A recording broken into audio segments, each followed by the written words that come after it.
오늘 에스더 6장 1절에서 13절 말씀을 가지고 잠이 오지 아니함으로 라는 제목으로 함께 말씀을 살펴보려고 합니다. 여러분 욥기서의 말씀을 보면 그 시작이 이렇습니다.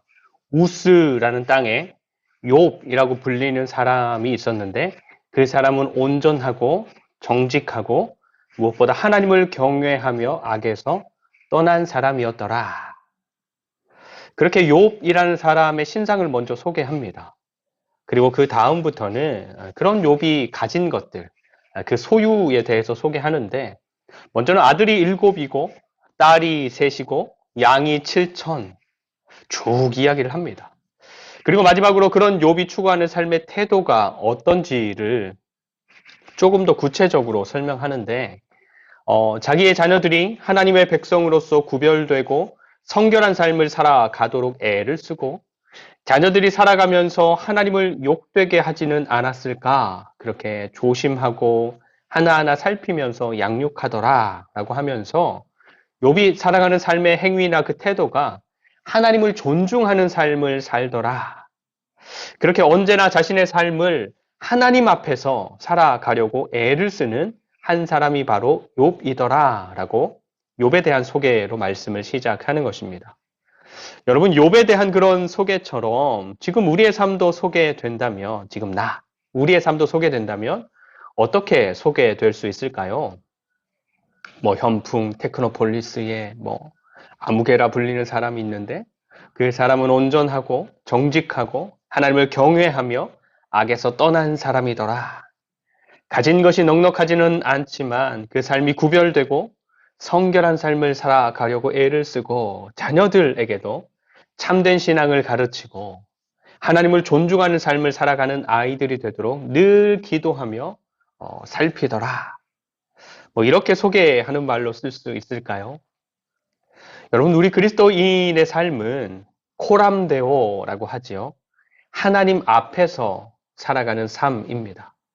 그래서 단순히 내 자녀가 얼마나 똑똑하고 재능이 있는가, 내가 가진 것이 얼마나 있고, 얼마나 배웠고, 얼마나 벌고 있고, 얼마나 강력한 영향력을 가지고 있는지가 아니라 코람데오, 하나님 보시기에 내 자녀가 괜찮은가, 하나님 보시기에 내가 자녀들을 양육하는 방법들이 괜찮은가, 하나님 보시기에 내가 가진 것들, 지식이나 물질이나 영향력들이 합당하게 쓰여지고 있는가, 하나님 보시기에 정당하게 벌고 있는가 등등 나의 모든 것들이 하나님 편에서 하나님 앞에서 해석되는 삶, 하나님을 기준으로 평가되고 하나님을 통해서 설명되는 삶을 살아가야 하는 것입니다.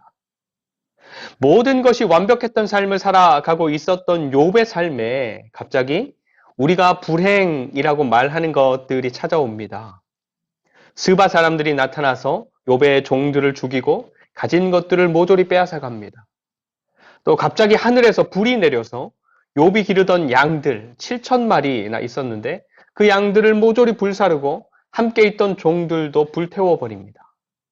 그리고 다른 한쪽에서는 갈대아 사람들이 여러 무리를 지어서 나타나서 이번에는 낙타는 3,000마리 정도 있었는데 그 낙타들을 빼앗고 종들을 죽이고 가버립니다. 또 마지막으로는 욥의 자녀들이 마지의 집에 함께 모여서 음식을 먹으면서 좋은 시간들을 보내고 있었는데 갑자기 태풍이 불어와서 집이 무너지고 그래서 그 집에 있었던 자식들이 모두 죽게 되는 일. 우리가 흔히 말하는 불행이 그것도 한꺼번에 찾아와서 욥의 삶 전체를 완전히 주저앉게 만들어 버리는 것입니다. 욥이 자신의 삶에서 뭔가를 잘못 판단하고 잘못 선택을 해서 그런 결과를 얻게 된 것이 아니었습니다. 욥이 주변 사람들에게 막 실수하고 그런 결과를 얻을 만한 행동들을 했기 때문에 마주한 삶도 아니었습니다. 욥이 보기에는 어느 날 갑자기 마주하게 된 사고 같은 일들이었어요. 자기의 의지나 바램이나 선택이나 행동 같은 것들이 원인이 되어서 마주하게 된 어려움들이 아니라 그냥 어느 날 갑자기 찾아온 사고, 천재지변 같은 것이었던 것이지요. 근데 성경은 욥이 겪었던 그 절망적인 일들의 이면, 사람에게는 보이지 않고 또 볼 수도 없는 세상의 일을 설명해 주는데, 욥이 있는 편에는 누가 있지요? 욥을 사랑하고 욥을 자랑하는 하나님이 욥의 편에서 있습니다. 그럼 그 맞은편에는 누가 있습니까? 욥을 무시하고 깎아내리고 절망하게 해서 하나님을 떠나게 만들려는 사탄이 서 있습니다. 그래서 자기가 할 수 있는 모든 수단과 방법을 동원해서 욥과 욥의 삶을 마구 흔들어 댔던 것이지요. 그래서 욥이 이유를 알 수 없는 고난들을 실제로 마주했던 것입니다. 근데 우리는 알고 있습니다. 욥이 아무리 생각하고 고민하고 따져봐도 알 수 없었고 또 아무리 간절히 기도해도 하나님께서 나타나셔서 말씀하지 않았던 그 답답했던 시간들 가운데서도 하나님은 그런 욥과 함께하고 계셨고 그런 욥을 위하고 계셨고 그랬습니다. 어떤 것들이 그 증거가 됩니까? 하나님은 사탄이 욥을 지나치게 흔들 수 없도록 어떻게 했어요? 이 이상은 안 돼. 이 이상은 넘어가지 마. 이렇게 선을 그어주셨습니다. 그리고 하나님이 나중에 욥에게 나타나 말씀하시는 것을 잘 보면 욥이 아무리 기도하고 찾아도 답을 얻거나 만날 수 없었던 그런 답답한 시간들 속에서도 하나님은 욥을 그냥 버려두거나 멀리 떠나 있었던 게 아니라 욥이나 욥의 친구들이 하는 말과 행동들 하나하나를 하나도 놓치지 않고 함께 하시면서 듣고 계셨습니다. 그래서 나중에 욥과 욥의 친구들이 했던 말들에 대해서 하나하나 반박하시고 책망하시잖아요. 그래서 결국에 욥은 언제나 살아계시고 당신의 자녀들과 함께 하시고 이끄시는 하나님을 더 크고 놀라우신 하나님을 더 깊이 또 새롭게 만나게 되는 것입니다. 그래서 보이지 않는다고 해서 없는 하나님이 아니고 나한테 지금 들리지 않고 내가 감각할 수 없다고 해서 말씀하시지 않고 내 삶에서는 일하지 않는 하나님, 저 멀리 계신 하나님이 아니라 하나님은 언제나 어디서나 어느 때에라도 당신의 자녀들의 삶에 함께 하시고 그래서 그 사정을 누구보다 잘 알고 계시고 그래서 지금도 우리의 길을 가장 완벽하게 인도하고 계시는 하나님이다 라는 것입니다. 우리가 오늘 보고 있는 에스더의 말씀도 그렇습니다. 욥기서에서는 그래도 처음과 마지막에 하나님께서 등장하시고 말씀하시고 일하시고 축복해 주시는 것들도 있지만 오늘 에스더 말씀에서는 하나님이 한 번도 등장하지 않습니다.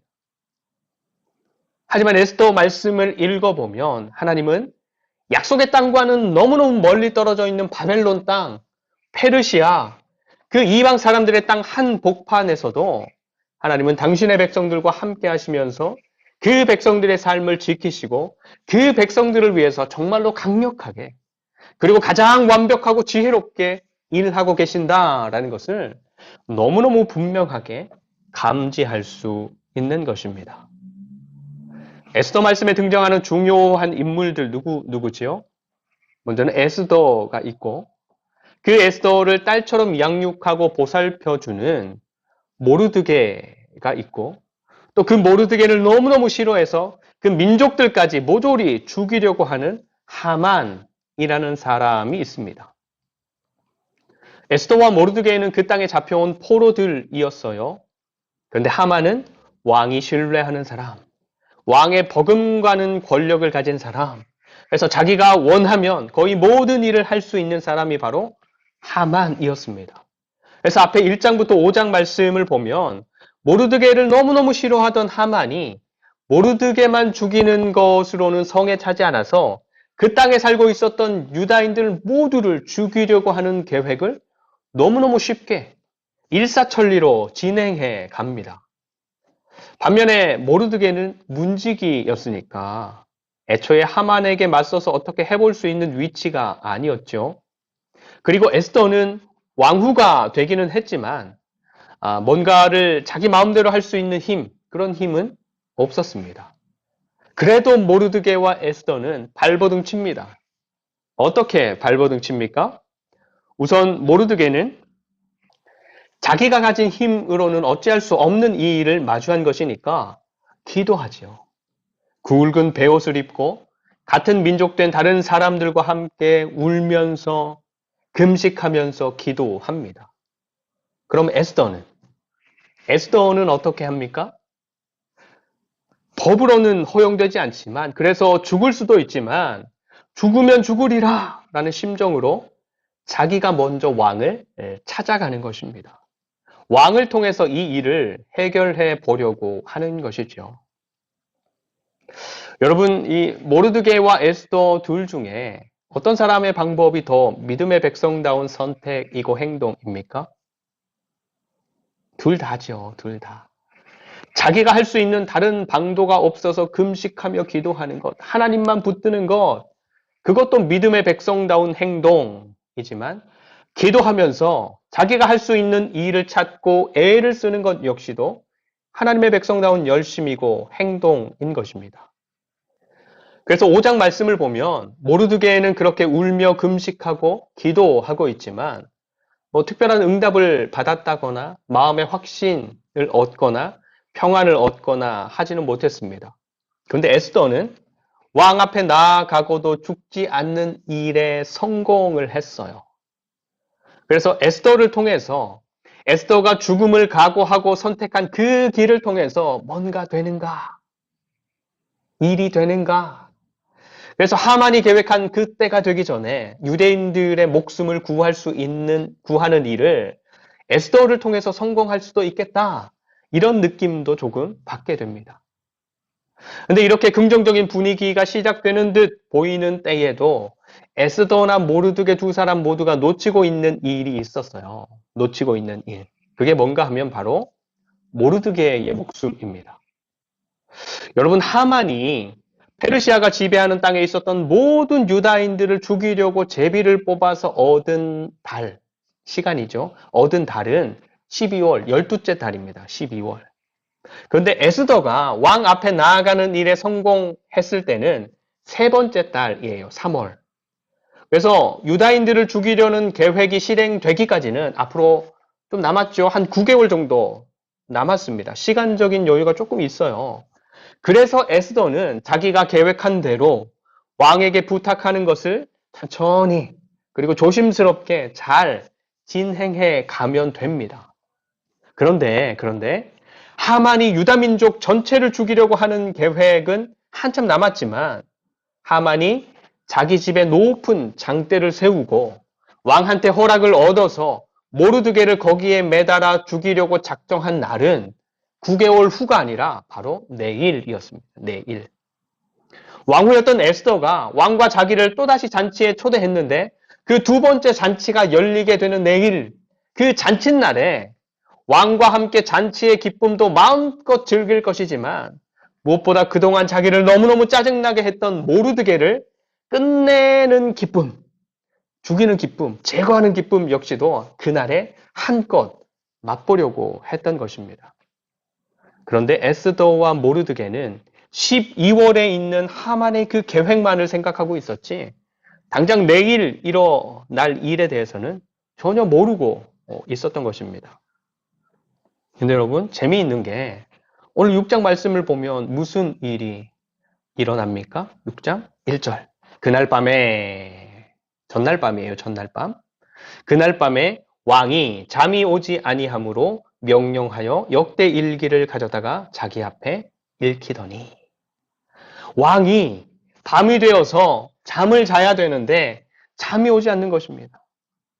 평소에 불면증이 있었던 것은 아닌 것 같은데 그날따라 유독 잠이 오지 않는 것입니다. 여러분은 잠이 오지 않으면 어떻게 하십니까? 잠이 오지 않을 때? 숙면을 돕는 따뜻한 차를 한 잔 마신다거나 따뜻한 물로 간단하게 가볍게 샤워를 한다거나 또 백색 소음이라고 하죠. 그 소음을 틀어서 이게 듣기도 하고 가벼운 스트레칭으로 몸의 긴장을 풀어준다거나 뭐 여러 가지 자신들만의 방법들이 있죠. 그런데 이 왕은 잠이 오지 않아서 무엇을 하는 것입니까? 역대 일기를 읽어요. 재밌죠? 역대 일기가 재미도 없고 딱딱하고 지루하고 그러니까 우리가 뭐 성경 읽으면 졸린 것처럼 그걸 들으면 잠이 좀 올까 싶어서 그걸 선택했는지도 모르겠습니다. 여러분, 근데 그날 밤에 잠이 오지 않았던 사람은 왕뿐만이 아닙니다. 하만도 그랬을 것 같아요. 왜냐하면 내일이면 그동안 눈에 가시 같았던 모르드게를 드디어 높은 장대에 매달아서 날릴 수 있게 되었으니까 얼마나 설레었겠어요. 그리고 또 잠이 오지 않았던 한 사람, 에스더 역시도 잠이 오지 않았을 것 같아요. 왜냐하면 이제 내일이 되면 잔치자리에 온 왕과 하만 앞에서 왕이 가장 신뢰하고 의지하는 하만에 대해서 이 당사자를 앞에 두고 고발해야 되는 것이니까. 정작 턱 밑에까지 죽음이 찾아온 모르드게만 아무것도 모른 채 잘 자고 있었는지도 모르겠습니다. 근데 아무리 한 나라의 왕이 겪은 불면이라고 하더라도 하루쯤 잠을 잘 자지 못한 게 뭐 그리 중요한 일이고 특별한 일이 되겠습니까? 근데 너무너무 잠이 오지 않아서 잠들기 위해서 읽히게 된 역대 일기를 듣고 있다가 잠을 자려고 했던 욕구를 단번에 날려버린 엄청난 일을 알게 되었다라는 게 정말로 중요한 것인데 그 일이 뭐였습니까? 그 일이 뭐였습니까? 이 엄청난 나라를 통치하는 왕인 내가 죽을 뻔했었구나. 그런데 모르드게라는 충직한 신하 덕분에 살 수 있었구나. 2절과 3절 말씀이에요. 2절과 3절. 그 속에 기록하기를 역대 일기죠. 문을 지키던 왕의 두 내시 빅다나와 데레스가 아하수에로 왕을 암살하려는 음모를 모르드게가 고발하였다 하였는지라 왕이 이르되 이 일에 대하여 무슨 존귀와 관작을 모르드게에게 베풀었느냐 하니 측근 신하들이 대답하되 아무것도 베풀지 아니하였나이다 하니라. 그리고 또 그렇게 자기를 살려준 신하에게 아무것도 베풀지 않은 채 그냥 지나가 버렸다라는 사실이 자기를 엄청나게 부끄럽게 만들었기 때문에 또 잠자고 싶던 욕구를 대번에 날리게 되었을 것입니다. 그래서 왕은 즉시로 밖에 누가 있느냐 이렇게 묻습니다. 근데 마침 그 자리에 누가 있었습니까? 하만.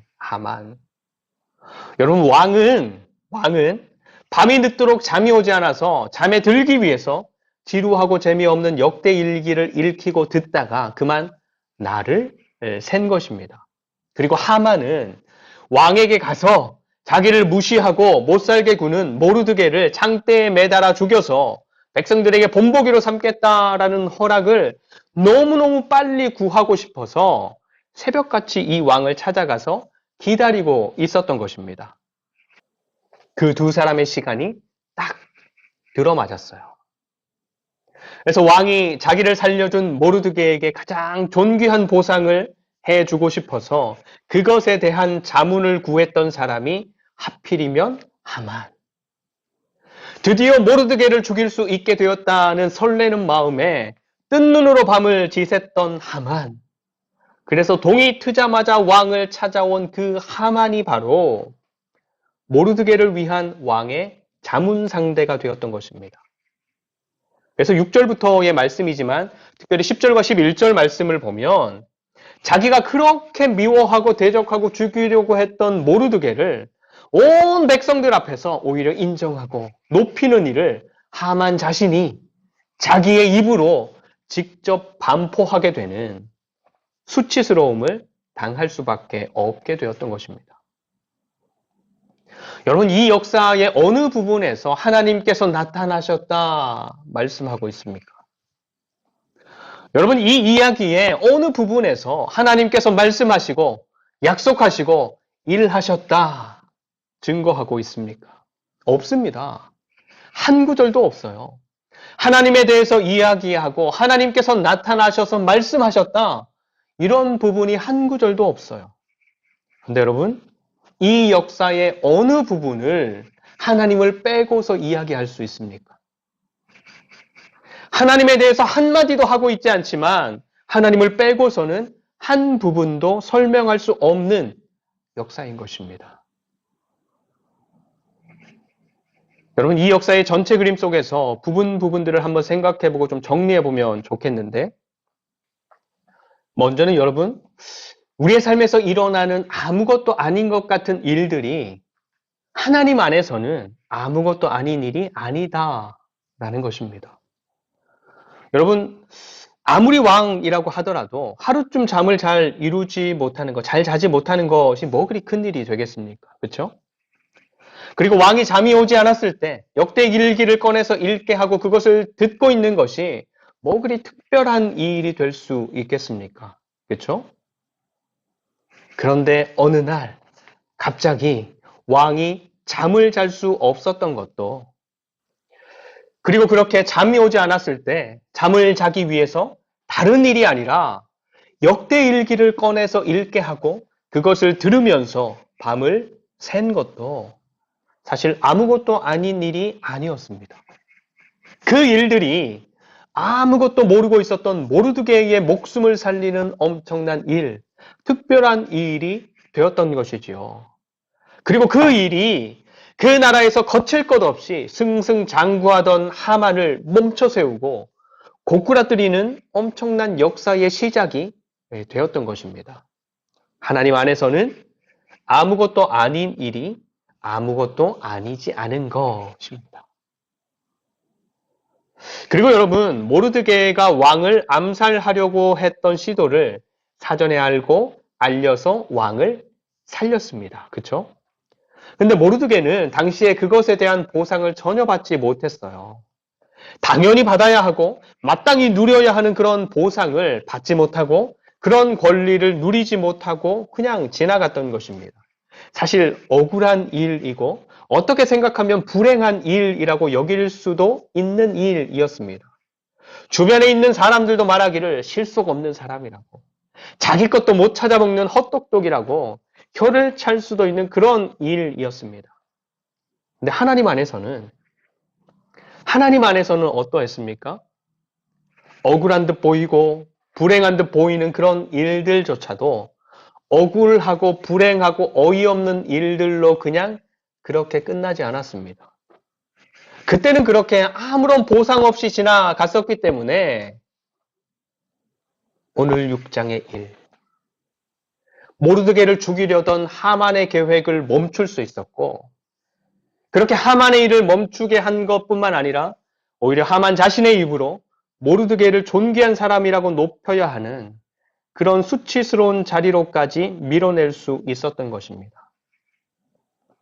하나님으로 살아가는 사람들에게는 실수처럼 보이는 일들이 실수로 끝나지 않고 억울하고 불행하게 보이고 그렇게 여겨지는 일들 역시도 억울하고 불행한 일들로 그냥 그렇게 끝나는 것이 아니라 오히려 나를 살리고 나를 세우고 나를 지키는 그런 복으로 또 그런 능력으로 우리의 삶에 역사하기도 하는 것입니다. 하나님 안에서는 실수도 불행도 문제도 어려움도 그냥 그것으로 끝나지 않는 것입니다. 그렇기 때문에 하나님을 믿는 믿음으로 살아가는 우리에게 있어서 가장 중요한 것은 하나님을 신뢰하는 삶을 끝까지 지켜가는 것. 언제 어디서 무엇을 하든지 어떤 일을 마주하게 되든지 우리가 믿는 하나님을 끝까지 믿어드리는 것, 그것이 가장 중요한 것입니다. 오늘 본문의 마지막을 보면 하만의 아내와 친구들, 하나님 없이 이 세상을 살아가는 사람들이지요. 그 사람들이 어떤 고백을 하느냐 하며 13절입니다. 13절. 자기가 당한 모든 일을 그의 아내 세레스와 모든 친구에게 말하며 그중 지혜로운 자와 그의 아내 세레스가 이르되 모르드게가 과연 유다 사람의 후손이면 당신이 그 앞에서 굴욕을 당하기 시작하였으니 능히 그를 이기지 못하고 분명히 그 앞에 엎드러지리이다. 네가 질 것이다. 당신이 질 것이다. 이렇게 고백하는 거죠. 하나님 없이 살아가는 사람들의 말이지만 이 사람들이 여호와 하나님에 대해서 이야기하는 바가 하나님을 믿고 의지하는 우리의 삶에서는 분명한 확신으로 하나님께 고백되고 또 분명한 확신으로 우리의 삶과 세상에 선포되어지기를 축복합니다. 그래서 하나님은 없다. 너 자신을 위해서 살아라 말하는 이 세상 가운데서 보이지 않는 하나님이지만 살아계신 하나님이라는 것을 증명하고 증거하는 우리가 되시기를 축복하고, 더불어 어떤 삶의 환경과 일들 속에서도 함께 하시고 지키시고 선한 길로 인도하시는 하나님을 신뢰하고 의지함으로 말미암아 하늘의 기쁨과 풍성함들을 절대로 놓치지 않는 사랑하는 주의 자녀들이 다 되시기를 간절히 축원드립니다. 기도하겠습니다. 하나님, 오늘도 보이지 않는 하나님의 말씀보다 세상이 말하는 복과 즐거움들이 더욱 우리의 눈과 삶을 사로잡습니다. 또 보이지 않는 하나님의 도우심을 바라기보다 보이는 세상의 도움을 바라고 기대할 때가 더 많은 우리의 삶임을 고백합니다. 연약한 우리의 심령과 삶을 긍휼히 여겨주시고 하나님의 함께하심과 도우심으로 우리가 가야 하는 길을 끝까지 놓치지 않고 잘 걸어가는 그리스도인의 삶이 될 수 있도록 인도하여 주시옵소서. 날마다 주님으로 말미암은 찬송과 감사가 넘쳐나기를 소망합니다. 날마다 함께 하시는 주님으로 말미암은 생명과 기쁨이 솟아나는 삶이 되기를 원합니다. 붙잡아 주시고 인도하여 주시옵소서. 감사드리며 우리의 노래가 되시는 예수 그리스도의 이름으로 간절히 축복하며 기도드립니다. 아멘.